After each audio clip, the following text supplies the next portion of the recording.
Queridos, a palavra de Deus para nós hoje, abrimos Filipenses, capítulo de número 4, verso 2 até o verso de número 9. Filipenses, capítulo 4, verso 2 ao verso 9. Palavra de Deus, Filipenses, capítulo 4, verso 2 a 9. Rogo a Evódia e rogo a Sintique que pensem concordemente no Senhor. A ti, fiel companheiro de jugo, também peço que as auxilies, pois juntas se esforçaram comigo no Evangelho, também com Clemente e os demais cooperadores meus, cujos nomes se encontram no livro da vida. Alegrai-vos sempre no Senhor. Outra vez digo, alegrai-vos. Seja a vossa moderação conhecida de todos os homens. Perto está o Senhor. Não andeis ansiosos de coisa alguma, em tudo, porém, sejam conhecidas diante de Deus as vossas petições, pela oração e pela súplica com ações de graça.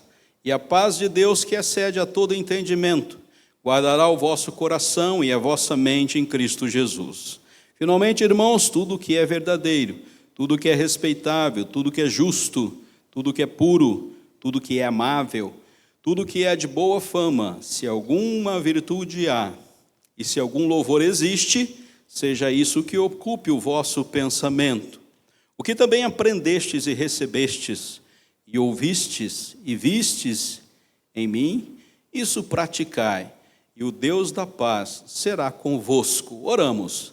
Meu Deus, obrigado pela Tua palavra que está em nossas mãos. Obrigado por esse recurso vindo do alto, Senhor, para edificar a nossa vida, para nos dar força nesta caminhada. Obrigado porque a Tua palavra é instrumento na mão do Teu Santo Espírito para iluminar a nossa condição de mente, de coração, possamos compreender a Tua vontade na dimensão da nossa existência aqui na terra. E também, Senhor Deus, no tempo vindouro, onde estaremos para sempre com o Senhor. Obrigado porque ela é a verdade e ela tem nos ensinado. Oramos em nome de Jesus. Amém. Deus está conosco nos tempos de dificuldades. Deus jamais nos abandona. A dimensão da nossa presença, na presença de Deus, é que é complicada. Deus nunca deixa-nos à mercê de nós mesmos, mas Ele sempre está conosco, e Ele sempre conduz as nossas vidas. Nós somos como crianças que querem largar da mão do papai e da mamãe quando aprendem a dar os primeiros passos. Deus está conosco em toda e qualquer dificuldade. Não há dificuldade que Deus saia para deixarmos viver separadamente da sua presença. Deus nunca nos abandona e Ele jamais nos desampara. E essa é uma condição importantíssima para nós, assim como era para os crentes aqui do primeiro século. Nós precisamos compreender e guardar em nosso coração e ficar firmes nestas convicções, para que não percamos o chão da nossa caminhada em Cristo. Você não está à mercê da sua sorte. Nada vai acontecer sem que Deus esteja presente. Deus não vai cochilar em nenhuma hora. Não haverá circunstâncias onde será pego de surpresa, porque nós fomos tão espertos que saímos de dentro do ambiente do seu querer e da sua vontade. Não, queridos, isso não acontece. Deus não nos abandona em nenhuma dificuldade. Esta igreja tem dificuldades, dificuldade de relacionamentos, dificuldade de pensamentos. Há uma diversidade teológica. Uns querem ir para um lado, outros querem ir para outro. Outros acham que mandam muito e outros acham que mandam mais. É uma igreja complicada nos seus desígnios e nos seus valores terrenos, onde cada um tem a sua experiência anterior à vida cristã.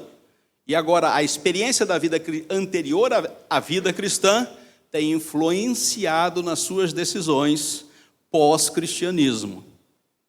E essa dificuldade é tão grande, tão intensa, que o pau já está quebrando. Irmãs já estão discordando. Irmãos que antes estavam plantando, agora estão destruindo. Que coisa terrível é saber que nós somos capazes, depois de conhecermos o Evangelho, trabalharmos com a incapacidade da nossa carnalidade. Mas é a cena que se propõe.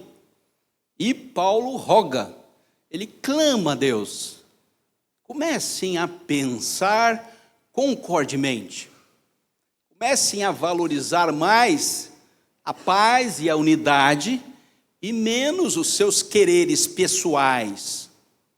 E Paulo fala isso abertamente à igreja. Ele põe isso numa carta para ser lido por toda a igreja. Ele nomina as pessoas. E ele diz, olha, é vocês que estão criando problema.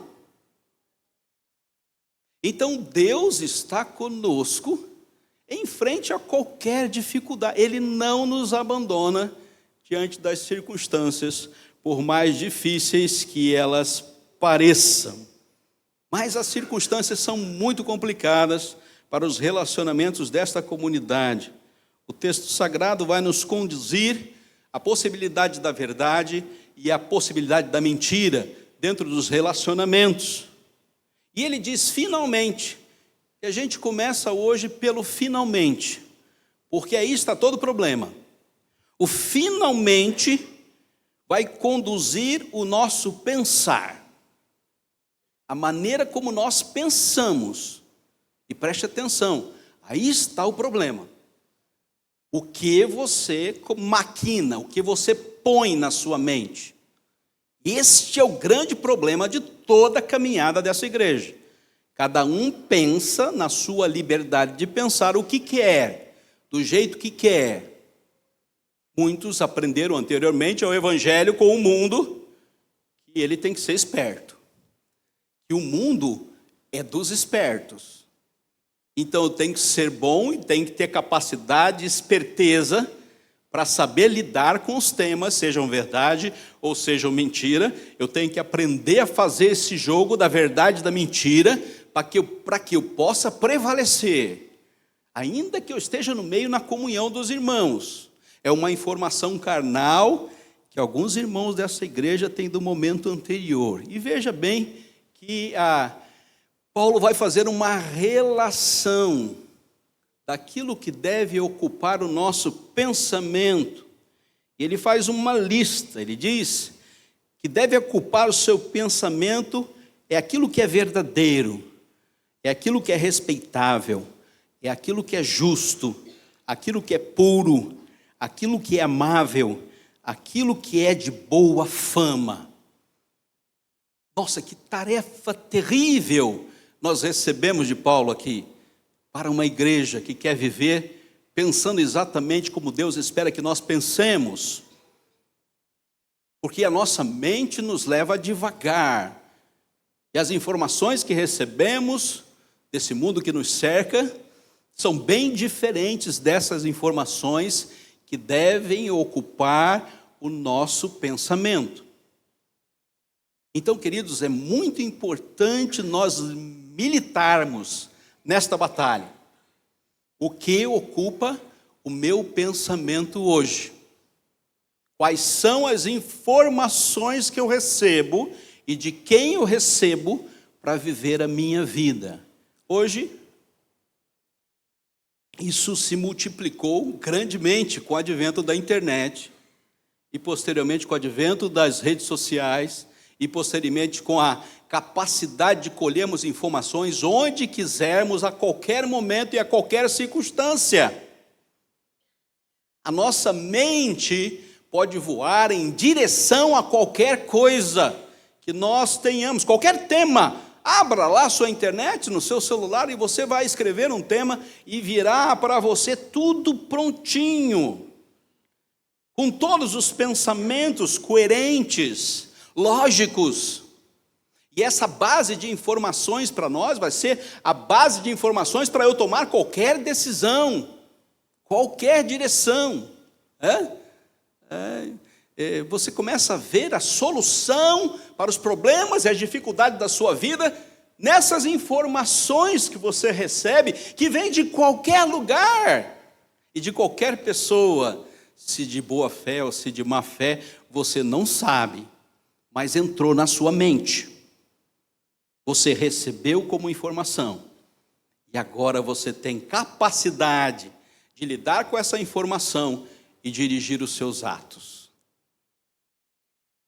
Para o povo de Deus aqui, no contexto bíblico, isso não é tão fácil assim. Precisava de interação pessoal e precisava de informação entre homens e mulheres ali para que isso ocorresse e ela pudesse ser contaminada por aquele discurso que era feito ao seu redor. Para nós hoje, basta pegarmos um celular e abrirmos em qualquer direção e você vai receber qualquer informação. E o texto parece que fica no vazio, porque você deve pensar naquilo que é verdadeiro, naquilo que é respeitável, naquilo que é justo, naquilo que é puro, naquilo que é amável, naquilo que é de boa fama. E aí bate diretamente com as informações que você fez. Mas tudo bem, as informações chegaram. E você tem um arcabouço de informações que vai ajudar você a tomar decisões. Mas era verdadeiro? Era respeitável? Era justo? Era puro? Era amável? Era de boa fama?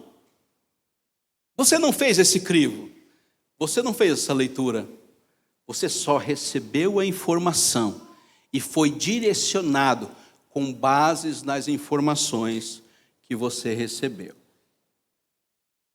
Pois bem, elas são terríveis.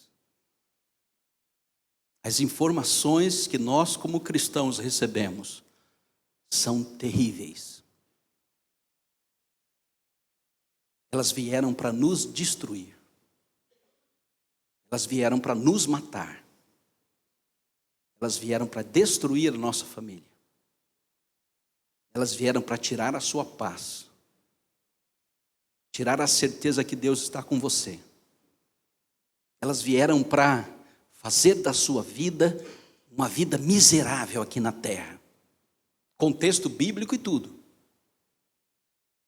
Com belos discursos, mas elas vão destruir você. Vão destruir aquilo que Deus deixou de melhor em você, que foi o seu Santo Espírito. Você não quer mais ouvir o Santo Espírito. Você quer pensar a respeito de alguma coisa que seja mais atrativo do que é verdadeiro, do que é respeitável, do que é justo, do que é puro, do que é amável, do que é de boa fama. Afinal, isso não está na moda. Não está na moda. Essa lista de requerimentos de Paulo não está na moda. A moda é conflito.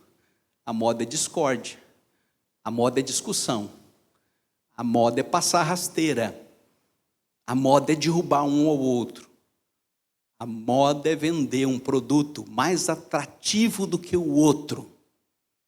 Esta é a moda. E é isto que ocupa o nosso pensamento. Já comprou alguma coisa na internet? Você já viu a foto? E quando chegou em casa, o que você viu? Nunca teve que devolver nada? Eu já tive que devolver algumas coisas. E outras nem chegaram. Leoni comprou uma linha. Era um desconto maravilhoso. Eu paguei e nunca chegou a linha. Ela caiu, eu caí junto. E paguei com Pix ainda, né? A linha, rapaz, era uma caixa de linha, rapaz, cheia. Nós estamos fechando a loja, estamos distribuindo a preços módicos. Basta que você deposite um Pix. E eu depositei. E a caixa nunca chegou, irmãos. Que absurdo, né? Nunca chegou na minha casa. E a Leoni ficou conhecida no grupo lá de tricô e crochê como aquela que descobre boas promoções. Nunca chegou essa linha. Então, cuidado com que aquilo que lhe é proposto, meu querido irmão? Deus está conosco nas dificuldades. E você tem que ficar mais esperto. Não dá para ser crente no tempo atual sem ser mais esperto do que você está sendo. Não basta vestir uma toga para falar bonito. Não basta ter um belo templo para falar bonito. Não basta ter um discurso montado para fazer arapuca para nós. Você tem que estar preparado para isso. Deus está conosco nas dificuldades. Portanto, fique mais sensível àquilo que Deus está te dando de recursos para você fazer um crivo daquilo que entra no seu pensamento. O verdadeiro, o respeitável, o justo, o puro, o amável, aquilo que é de boa fama. Os discursos são muitos, até no seio das igrejas cristãs.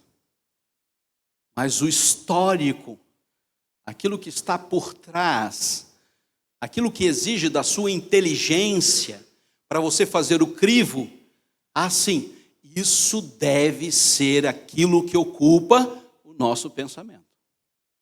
A capacidade de crivar com aquilo que Deus nos propõe e tirar fora aquilo que não vem dele.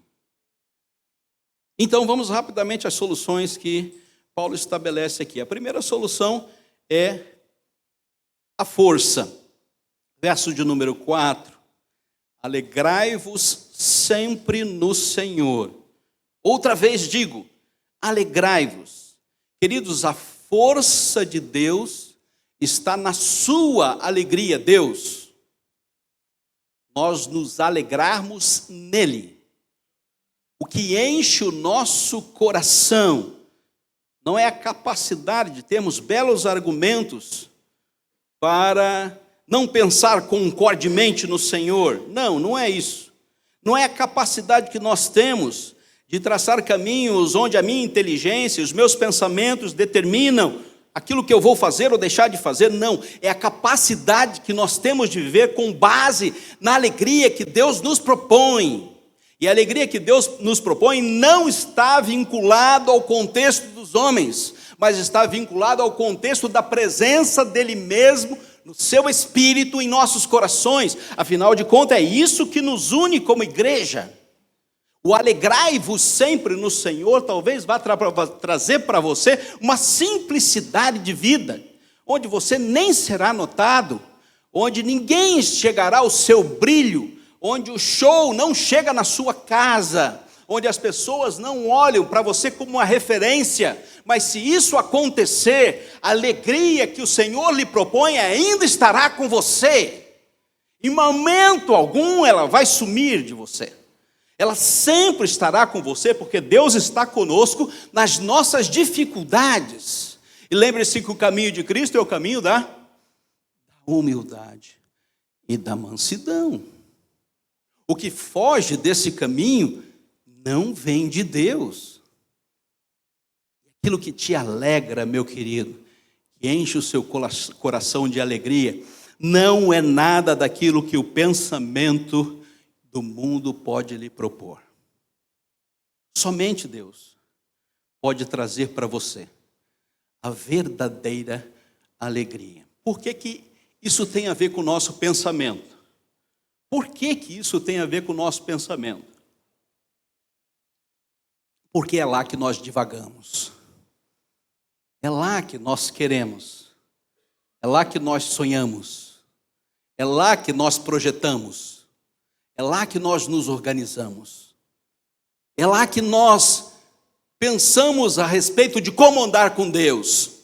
Pois bem, meu querido, o segredo para a sua mente é humildade. Humildade e humildade. É chegar na presença de Deus em humildade, se propondo a ser o esterco para esse mundo, para que o evangelho frutifique. Ninguém faz uma salva de aplausos para o esterco. Mas quem que faz com que a semente brote e ela desenvolva é a capacidade que o esterco tem de multiplicar a força. Uma coisa que parece tão boba, mas é que nos conduz, é a alegria do Senhor, porque a alegria do Senhor é a nossa força. O mundo criou um status quo muito conhecido como o princípio da insatisfação. Se você quer crescer nesse mundo, você deve ser constantemente insatisfeito. Você nunca se contente com aquilo que Deus lhe propõe. Então Deus está conosco nas dificuldades, mas eu não estou tão feliz assim, eu não estou tão alegre assim, eu preciso de mais. Afinal de contas, eu vim para este mundo para brilhar, e ainda cita Mateus capítulo 6, né? Eu vim para esse mundo para brilhar. Pois bem, aquele brilho ali, queridos, é o brilho da sua humildade. É o brilho daquele que morreu para que Cristo Jesus vivesse. Não é o brilho do show, não é o brilho do discurso, mas é o brilho que faz com que você dependa inteiramente da força que Deus dá na sua alegria. Ponto 2. A nossa segurança. A segurança está em Deus e na sua pessoa. Seja a vossa moderação conhecida de todos os homens. Por quê? Perto está o Senhor. A sua segurança não está na sua capacidade de pensar as coisas certas, nas horas certas, de falar com as pessoas certas, de ouvir o discurso certo. Não, a sua segurança não está em nada disso. A sua segurança está no fato de Deus estar próximo de você. Essa é a segurança que vai prover para você todos os recursos para que a vontade de Deus, boa, perfeita e agradável, se manifeste na sua vida. Perto está o Senhor. A presença de Deus é que faz a diferença. Não, queridos, nossa segurança não está na nossa capacidade de sermos extremamente hábeis nas coisas que nos propomos. Porque o meu pensamento não é o pensamento de Deus, e o meu caminho não é o caminho de Deus, pelo contrário. Eu preciso de Deus para pensar o que Deus quer e para caminhar na direção que Deus quer. E não está no discurso. Não está no que você vai ouvir, mas está naquilo que você vai pensar e para onde você vai caminhar. Sim, queridos, Deus está conosco na dificuldade, mas Ele nunca sai de perto de nós. Ele nunca nos deixa à mercê das circunstâncias. E finalmente o texto vai falar sobre a paz. Essa paz que excede a todo entendimento. Portanto, Deus nos socorre. Há horas que a coisa vai ficar apertada. Há horas que eu não terei recursos em mim mesmo, com certeza. Mas o socorro vem de Deus. É Deus quem nos socorre. É Deus que socorre a sua igreja. Ele vai deixar isso bem claro, que você deve fazer isso vencendo toda ansiedade, uma produção carnal de tentar resolver humanamente aquilo que só pode acontecer divinamente. Ansiedade é tentar fazer as coisas acontecer do ponto de vista humano, o que só pode acontecer se Deus se mover.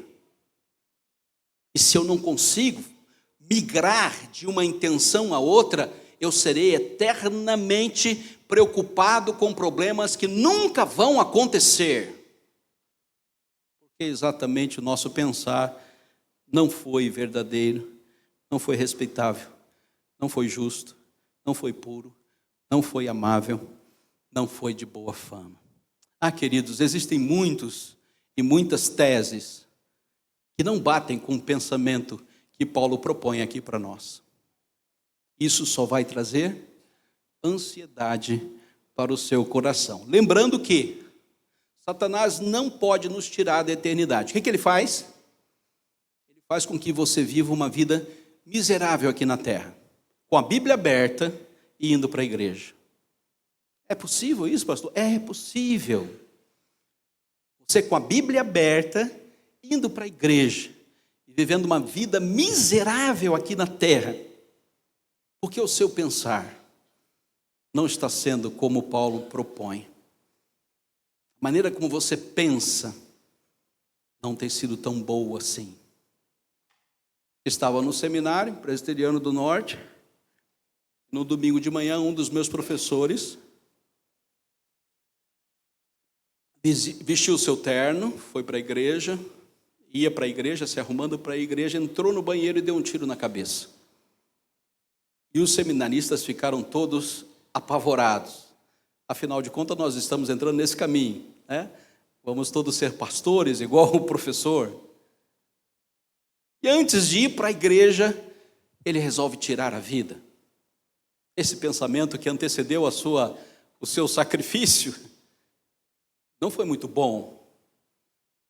Deveria ter alguma ansiedade. A discussão e o problema que ele vivia a gente não sabia. Mas era um homem de Deus que fazia o que Deus mandava para um povo que precisava ouvir. Deixou que alguma fagulha e alguma ideia contaminasse o seu pensar. Na sua aguçada inteligência acadêmica, foi em direção a alguma coisa que ele falou assim: não, isso é extremamente atrativo e eu vou atrás dessa informação.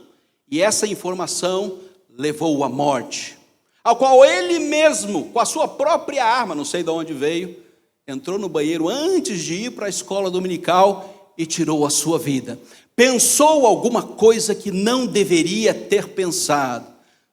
Satanás deu uma grande gargalhada e falou: menos um para falar do Evangelho. Menos um para falar do Evangelho Salvador de Cristo Jesus.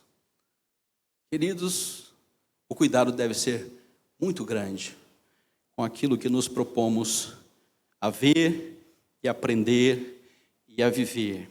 Qual é a única solução para isso? É a paz. E veja o texto. O que é que diz? A paz de Deus, que excede a todo entendimento. Por favor, grife essa linha na sua Bíblia. E não esqueça nunca dela. Porque é o Espírito Santo de Deus que está lhe dando todas as informações que você precisa. É o próprio Deus que propõe a você o que você pensa. É tudo aquilo que é verdadeiro, tudo aquilo que é respeitável, tudo aquilo que é justo, tudo aquilo que é amável, tudo aquilo que é de boa fama. É o próprio Deus que traz a você essas informações, e não vai ser nenhum discurso de boca de homens que vai lhe dar essa informação definitiva para que você viva grandemente a paz de Deus, que excede a todo entendimento. Como é que isso acontece, irmãos? E veja só, ele vai dizer exatamente como isso acontece. Ele diz: com oração, com a súplica e com ações de graça. Ele não colocou nenhuma outra informação para que chegasse a paz de Deus a um coração ansioso. Ele colocou 3 informações, e essas informações devem conduzir a nossa capacidade de vencer aquilo que a nossa mente quer produzir separadamente da presença do Espírito Santo de Deus. Só a oração, só a súplica e só a ação de graças. A sua vitória frente às dificuldades está na oração, está na súplica, está nas ações de graça. A gente quer informação, mas não está na informação a vitória. A vitória está na oração, na súplica e nas ações de graça. Termino então, queridos, com certeza, o derramar do nosso coração do próprio Deus, a busca incessante pela paz e a consciência de que Deus guarda o nosso coração e a nossa mente em Cristo Jesus, devem apontar para o Deus que está conosco em toda e qualquer dificuldade. Nós nunca podemos perder essa dimensão, porque seremos contados entre aqueles que não depositam em Deus toda a sua confiança. Nosso coração vai ser conduzido por Deus, nossa caminhada será conduzida por Deus, e os nossos pensamentos serão conduzidos por Deus, e somente Ele, queridos, vai nos socorrer. Que Deus abençoe a sua palavra, amém.